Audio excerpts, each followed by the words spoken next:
polisi masih mendalami penyebab tenggelamnya KMP Yunais. Untuk itu sebanyak 12 orang terdiri dari nahkoda dan anak buah kapal diperiksa. Pemeriksaan dilakukan oleh Kasubdit Gakum Polair Bahar Kampori.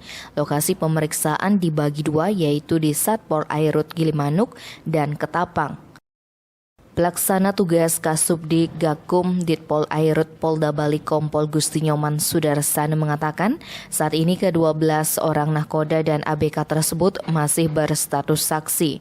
Namun bukan tidak mungkin status mereka berubah menjadi tersangka sebab polisi sedang mendalami unsur kelalaian petugas.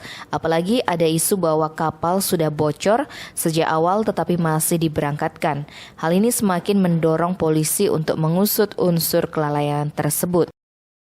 Pihaknya berencana memeriksa saksi ahli dari Badan Penanggulangan Bencana Daerah Bali. Selain itu, pihaknya juga tengah mendalami unsur kelayakan kapal. Tim Bali Express melaporkan.